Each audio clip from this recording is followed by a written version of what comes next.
replacement. Mr. Guzman, what's the cost to replace a key for a Tahoe? Around 200 something. I'm going to guess it's at least that. At least that. But here's the problem. A lot of people don't know that, because what do most people do when they lose a key fob? They come into a dealership and ask it. No, they don't. Use the key. They take better care of their last one. Oh, Okay. Yes, they do. Yeah, that's what I always did. Yes, they do. I took it, and then one time I turned in a lease car. It was a Saab, as I recall, and I only had one key, and they dinged me $400 because I only had one key. So I let the customers know, look, I said, look, you lose a key fob. In fact, this isn't even a, you know what this is? This is a mini computer. Does it have a chip in it? yes.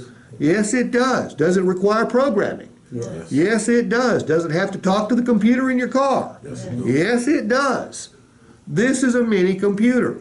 A couple years ago, my daughter sent me a picture of her key and key fob. It come apart and it was broken. And she said, hey, I went to the dealership. They tried to rip me off. They wanted $250. She said, can't I just go to Home Depot?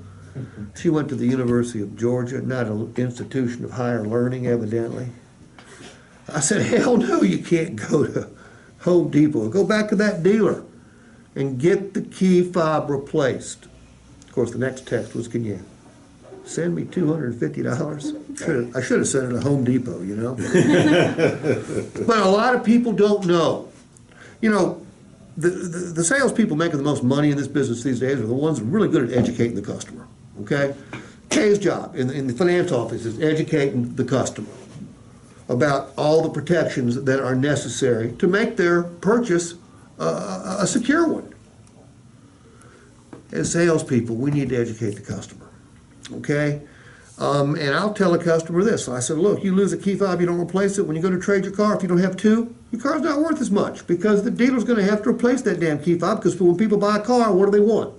2 keys.